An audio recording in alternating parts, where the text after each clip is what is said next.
Microhíbrido, híbrido, híbrido enchufable, 100% eléctrico. Son muchos los tipos de coche eléctrico que encontramos a día de hoy en el mercado. En este vídeo vamos a ver cuáles son los que podemos disponer a día de hoy, en qué consiste su tecnología y cuál es el nivel de electrificación de cada uno de ellos. Dividiremos la explicación en los 5 principales tipos de vehículo que tenemos a día de hoy, que son los microhíbridos, de menos a más electrificados. Los microhíbridos, mild hybrid, híbrido, el cual puede ser en paralelo, en serie o en serie paralelo, híbrido enchufable y por último el híbrido a baterías, que sería el 100% eléctrico. Microhíbrido. El microhíbrido básicamente utiliza los componentes básicos de un coche convencional, de un coche de combustión, con unas pequeñas adaptaciones para sacar partido a la energía eléctrica. Con esto lo que buscamos es reducir el consumo y las emisiones. Básicamente lo que tenemos es un alternador de 12 voltios y una batería de 12 voltios, los cuales nos permitirán hacer estas adaptaciones para sacar partido a la energía eléctrica. Los modos de funcionamiento que tenemos es conducción con motor de combustión, que es el funcionamiento básico que conocemos todos, donde el motor de combustión a la par que mueve el vehículo va moviendo el alternador, que por el principio de inducción va generando una corriente que se almacena en la batería de 12 voltios.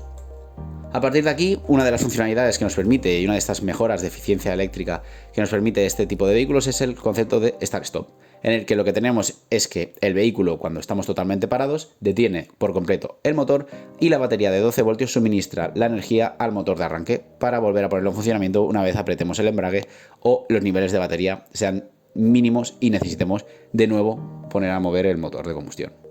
Y en el caso de los microhíbridos también tenemos la recuperación energética, que sería la frenada regenerativa, todo y que es algo pequeñito al tener unas baterías de voltaje pequeño y de capacidad bastante reducida, pero tenemos una ligera frenada regenerativa y cuando tenemos estas frenadas o deceleraciones en el vehículo, el movimiento del motor alimenta el alternador y genera una corriente que se almacena en la batería.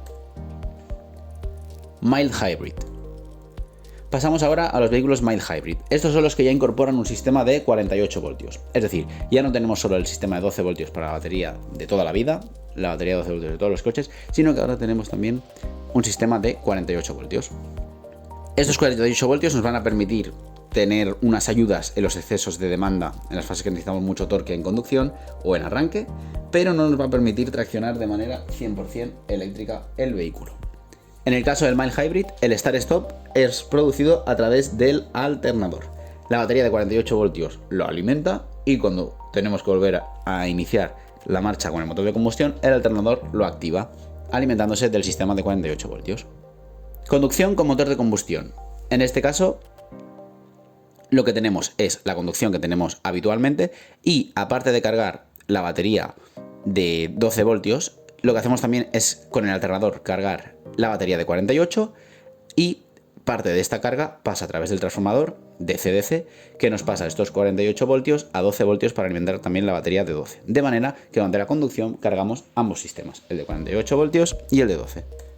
Ahora pasamos a una de las principales funcionalidades del mild hybrid, que es el soporte en conducción, lo que sería el boost. En este caso lo que tenemos es una situación en la que requerimos un aumento de la potencia por parte del coche, del torque, de manera que el motor de combustión ejecuta su tracción habitual y además tenemos una entrega de energía eléctrica por parte de la batería de 48 voltios al alternador, la cual se suma trabajando como motor eléctrico y alimenta conjuntamente con el motor de combustión a todo el vehículo para traccionar con mayor potencia. Y por último, la recuperación energética. Igual que con el caso de los 12 voltios, esta vez la recuperación energética se produce hacia el sistema de 48, que, igual que antes comentado, se transforma también a través de un DC-DC para alimentar la batería de 12. En el caso de los mild hybrid tenemos algunos sistemas, como son las barras estabilizadoras alimentadas a 48 voltios, que son barras estabilizadoras activas, tanto delanteras como traseras, entre otras de sus funciones, ya que al tener estos 48 voltios podemos trabajar con intensidades menores en algunos elementos y nos permite una mayor versatilidad de componentes. Híbrido MGF paralelo. En el caso de un híbrido en paralelo, el objetivo es reducir las emisiones a poder conducir de manera 100% eléctrica, es decir, esta es la principal ventaja que tenemos aquí, que ya podemos conducir de manera 100% eléctrica. Hasta ahora no, con los otros vehículos no era posible. Y además tenemos una mejora de rendimiento y de funcionamiento del aire acondicionado o calefacción, entre otros componentes eléctricos. En este caso ya tenemos un sistema un poco más complejo, donde tenemos el motor de combustión, un cambio de marchas que cuenta con el embrague K0, que vamos a ver que este es el que nos acopla o desacopla lo que es el sistema de tracción eléctrica, la máquina eléctrica del motor de combustión o del eje en cuestión para traccionar o no el vehículo. Tenemos la batería de alto voltaje y el módulo de potencia que se va a encargar de gestionar el tráfico de esta energía eléctrica entre la batería y el motor eléctrico o máquina eléctrica. El primer principio de funcionamiento que tenemos es conducción 100% eléctrica. En este caso, la batería de alto voltaje alimenta el módulo de potencia. Evidentemente, esta alimentación es en potencia DC, es decir, tenemos corriente continua. Y el módulo de potencia lo que hace es transformarla para tener corriente alterna y alimentar la máquina eléctrica. En esta fase, el embrague K0 está abierto, de manera que separamos el motor de combustión del motor eléctrico y la tracción del motor eléctrico pasa directamente al eje y nos movemos de manera únicamente eléctrica. En el caso de conducción con motor de combustión, lo que tenemos es que quien alimenta el vehículo es únicamente el motor de combustión y lo que tendremos también es el embrague K0 cerrado para poder acoplar la máquina eléctrica y que ésta trabaje como alternador para alimentar los sistemas de batería de alto voltaje y batería de 12 voltios. Todo ello distribuyéndolo a través del módulo de potencia. En el caso del motor eléctrico, este se activará o desactivará en el caso de que queramos hacer uso del start-stop. En cuanto al boost, que es una de las funciones también que tenemos en este caso para hacer un pequeño aumento de la tracción del vehículo, tendremos cerrado el embrague K0 y alimentaremos tanto el motor de combustión como el motor eléctrico, de manera que tenemos una suma de torques y tendremos una tracción de mayor potencia. Por último, en la recuperación energética, lo que tendremos es, como ya hemos comentado, una recuperación de energía a través de estas deceleraciones que serán transmitidas a través del eje al módulo, a la máquina eléctrica, que esta vez trabajará como generador, enviando energía eléctrica al módulo de potencia y esta se distribuirá en 12 voltios hacia la batería de 12 o en alto voltaje, es decir, 48 voltios o sistemas de mayor potencia, en algunos casos como podría ser ya de 400 voltios, para las baterías de alto voltaje. Híbrido MGF serie paralelo. En el caso de los serie paralelo lo que tenemos son dos máquinas eléctricas, una situada en la caja de cambios y otra unida al motor de combustión. Entre ambas máquinas eléctricas se sitúa el embrague K0 que ya hemos comentado. Al tener dos máquinas eléctricas, lo que podemos hacer es cargar la batería a la par que traccionamos, de manera que es un sistema aún más complejo, probablemente es el sistema más complicado de todos, ya que es el más difícil de gestionar correctamente y requiere unos grandes esfuerzos a nivel de software y mecánicos para poder combinar todo esto de manera correcta. Evidentemente permitimos conducción 100% eléctrica y como vemos tenemos bastantes más componentes, ya que al tener dos máquinas eléctricas también tenemos dos módulos de potencia. El primer concepto sería la conducción eléctrica. En este caso, la máquina eléctrica número 1 tracciona el vehículo de manera independiente. El motor de combustión y la máquina eléctrica número 2 no realizan ningún trabajo. Conducción en serie. En este caso, lo que vamos a hacer es cargar la batería y traccionar, lo cual es la principal ventaja del serie paralelo. En este caso, el motor de combustión activa la máquina 2 y nos carga la batería, mientras que la batería, por otro lado, alimenta al motor número 1 y traccionamos.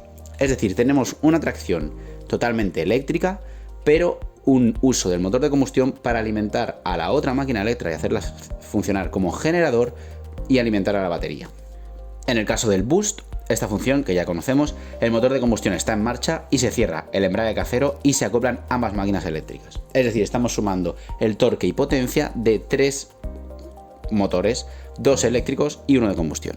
Y por último tenemos el caso de conducción con motor de combustión, en el que el motor de combustión y la máquina 2 trabajan al cerrar el embrague K0 y la máquina eléctrica actúa como generador para cargar la batería de alto voltaje y la máquina eléctrica número 1 está en reposo. Es decir, es una situación parecida, idéntica a la que teníamos, es una situación idéntica a la que teníamos en el híbrido MGF paralelo, pero con una máquina 1 que, bueno, básicamente está parada y no tiene ningún efecto. Luego tenemos el caso de conducción y carga. Este es parecido a la conducción serie, pero el motor de combustión en este caso también tracciona el vehículo. Es decir, tenemos motor de combustión traccionando el vehículo y además cargando la máquina eléctrica 2 y por otro lado la máquina eléctrica 1 también traccionando el vehículo. Y por último la recuperación energética. En este caso lo que tenemos es un aprovechamiento de las deceleraciones del vehículo para cargar, como ya sabemos, las dos baterías, la de 12 voltios y la batería de alto voltaje. Híbrido enchufable, PGF. El híbrido enchufable, la principal novedad que tenemos es que evidentemente es enchufable y tenemos una toma de carga que nos permite cargar de manera 100% eléctrica a través de la red. Y tenemos además la posibilidad de conducir, evidentemente, de forma 100% eléctrica. Esta carga externa de la batería es la principal diferenciación de este tipo de vehículo. Al tener esta toma de carga, lo que tenemos es un componente que se llama cargador a bordo, que lo que es básicamente un transformador AC/DC, en el que, bueno, la corriente de entrada es alterna. Este cargador a bordo, que es un transformador AC/DC, la transforma a corriente continua y esta se va a alimentar los distintos módulos o bien a alimentar y a cargar la batería del coche. Aquí no comentaremos más que la función de carga AC y DC, ya que es la principal novedad de este tipo de vehículo. En el caso de la carga AC, como ya hemos comentado, la corriente eléctrica trifásica se transforma en corriente continua y cargamos la batería, tanto de alto voltaje como de 12 voltios, haciendo pasar esta corriente continua por el módulo de potencia. O bien, si es el caso de una corriente DC, la que carga, en este caso tendremos directamente un bypass a la batería de alto voltaje y no pasaremos por el cargador AC/DC. Híbrido MHEV serie. En este caso, el motor de combustión solo carga la batería, es decir, no tracciona. Toda la tracción es eléctrica.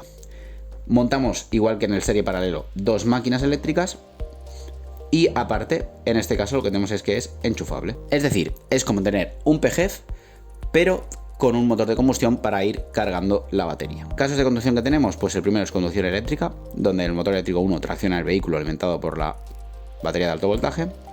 Conducción eléctrica y carga, en el que nuevamente el motor eléctrico 1 es el que hace mover el vehículo, alimentado por la batería de alto voltaje, y luego paralelamente el motor de combustión está funcionando para, a través de la máquina eléctrica 2 funcionando como generador, cargar la batería de alto voltaje. De manera que es un proceso paralelo. Y esta corriente o va a la batería de alto voltaje o directamente al motor número 1. Y luego tenemos el caso de estar en parado y seguir haciendo este proceso de carga, en el que el motor número 1 está quieto y simplemente con el motor de combustión a través de la máquina eléctrica número 2 actuando como generador, cargamos la batería. Y por último, la carga externa, que como ya hemos comentado, igual que en los PHEV, pues podemos cargar con AC o DC la batería de alto voltaje. Eléctrico a batería, BEV. En este caso tenemos un sistema únicamente eléctrico, no tenemos motor de combustión. Es el primer vehículo en el que no tendremos este motor de combustión, ya que tendremos unas baterías de mucha mayor capacidad y un sistema mucho más eficiente. Casos de que tenemos, pues la conducción eléctrica, evidentemente un motor eléctrico alimentado por esta batería de alto voltaje. Frenada regenerativa, en el que tenemos el motor eléctrico acoplado al eje de transmisión, hace funcionar estas frenadas o deceleraciones, hacen funcionar la máquina eléctrica como un generador, y este generador alimenta la batería de alto voltaje. Tenemos el caso de la carga externa nuevamente a través de AC o DC, y en esto básicamente consiste el vehículo eléctrico BEV. Como vemos, es el más sencillo de todos y es el que requiere menos componentes y por tanto un sistema más simplificado. Hasta aquí el vídeo. Espero que haya servido de ayuda y que hayáis aprendido los principales tipos de coche eléctrico que tenemos a día de hoy en la industria. Si tenéis cualquier duda, no dudéis en dejar los comentarios. No olvidéis de suscribiros si queréis estar al día de noticias sobre el mundo de la automoción eléctrica y aprender más sobre coches eléctricos. Un saludo y hasta la próxima.